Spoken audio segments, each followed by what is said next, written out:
When I was 6 years old, I had a brain tumor.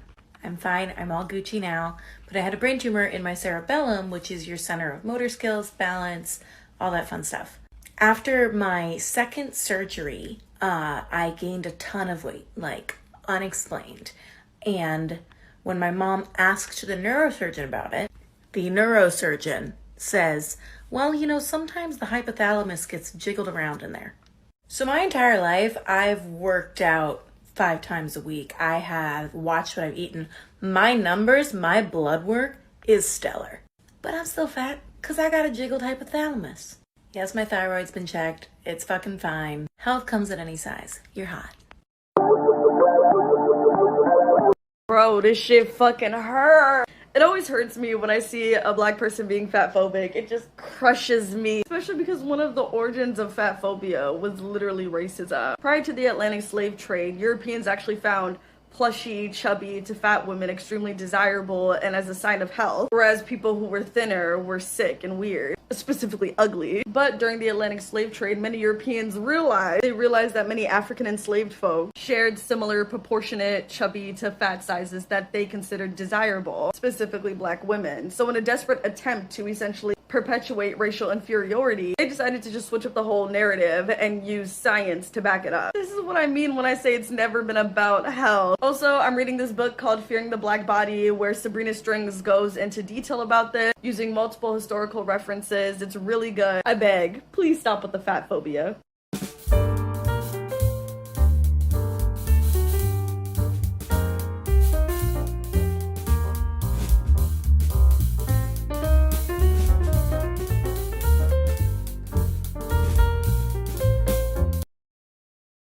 Oh, looks like the health police came to party. Yeah, let's talk about what is considered obesity in the first place.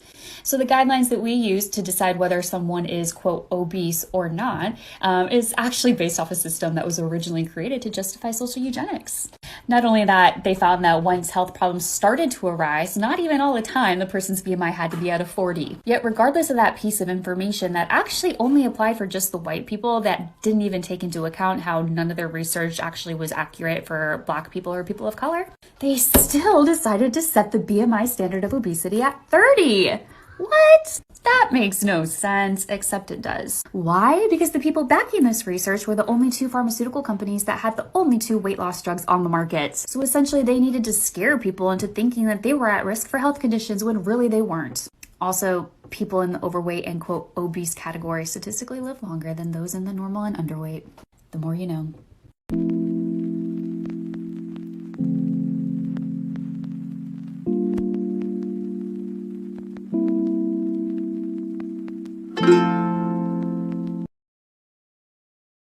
Yeah, so there's so many reasons that someone can gain weight without having excess calories or more calories than a thin person. You can look those up, like there's lots of conditions that have weight gain. But the thing is, it's based in sustainability, and it's not sustainable long term to just do calories in, calories out. Your body will gain the weight back. 95% of people who intentionally lose weight through dieting and exercise, keyword intentional, gain the weight back and more within 5 years. So it's not as simple as just calories in, calories out. It's as simple as making sure you're eating a varied diet, making sure you're moving your body, and not trying to just make yourself thinner for the sake of it. That's sustainable health. Calories in, calories out might work temporarily, but your body will bounce back to its set point weight, unless you're a big outlier. There was once a time where I used to think I was bad for wanting more.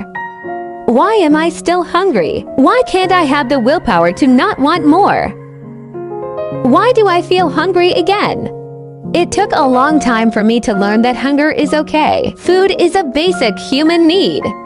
Hunger should not make us feel mad with ourselves. So I am here to tell you, fill up your plate. Go get seconds and thirds. Eat until you're full and satisfied. Eat what you really desire. Because you deserve to have a good relationship with food and your body, despite diet culture telling us otherwise. Your body just wants to take care of itself. Are you allowing it to?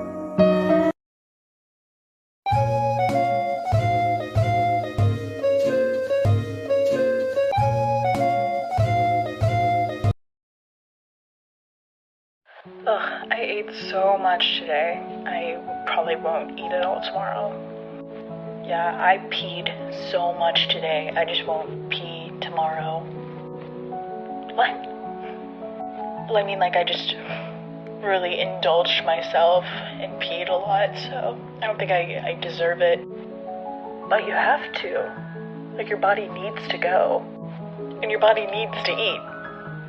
You need to eat tomorrow, no matter how much you ate yesterday or today or whatever. Your body needs food. Even if you're not moving around a lot. Okay, love you. Okay, so I want to talk about fat phobia and it's tied to white supremacy. In the 18th century, people used to sort slaves through skin color, but as slaves started being lighter skinned because they were mating with white slave owners, that became a less reliable metric. So they started adding traits to black people to distinguish them further, and one of them was fatness. While being fat for white people was seen as being rich and being opulent, for black people it was seen as a sign for laziness, but also being sensual, which kind of sounds like a good thing now, but in the 18th century it was seen as sort of satanic to be sensual. It was a huge marketing success that we still deal with today, where we view fat people as lazier, less productive, and it's not true. So to perpetuate fat phobia is to perpetuate white supremacy. You probably know someone who's thin, but they eat a lot and exercise very little. So why is it so wild to think that you also probably know someone who's fat, but eats very little and exercises a lot? Fat phobes love to tattle on themselves. This is on a video about how being afraid of being fat is inherently fat phobic. She's like, I don't agree. I'm like, that's fat phobia. She's like, actually, it's because I want to be able to walk upstairs without being out of breath. That's embarrassing.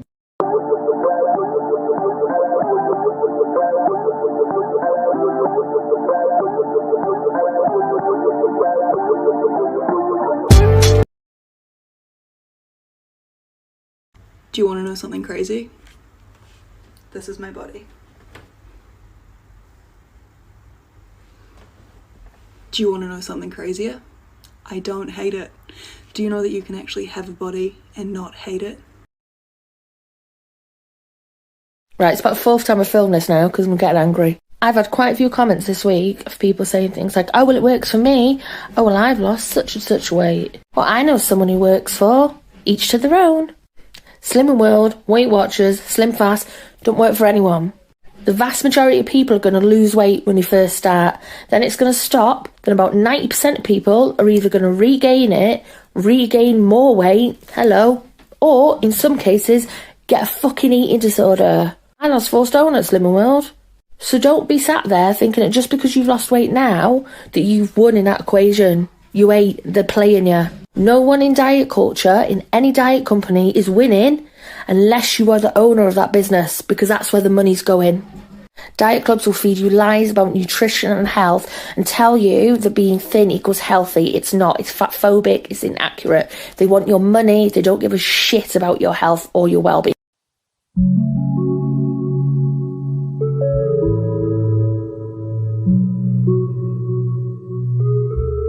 Say that your heartburn and your back pain is caused by your weight.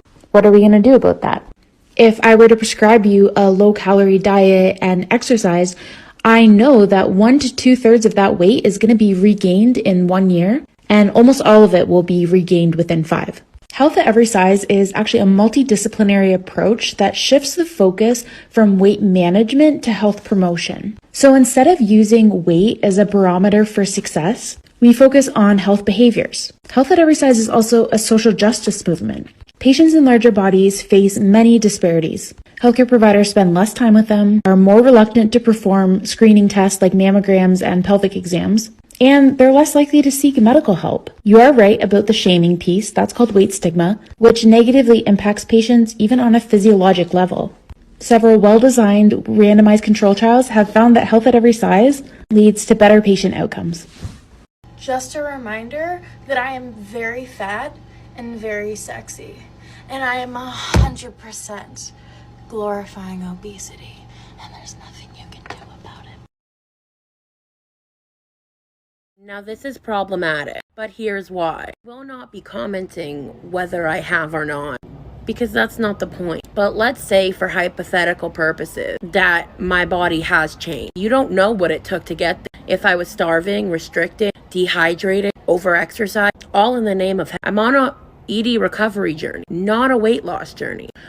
By this narrative, it means that I don't deserve to recover unless I'm smaller. I'm not worthy enough of recovering unless I'm in a smaller body, which is not the case. And also, really a key concept for me to be able to come to terms with my eating disorder.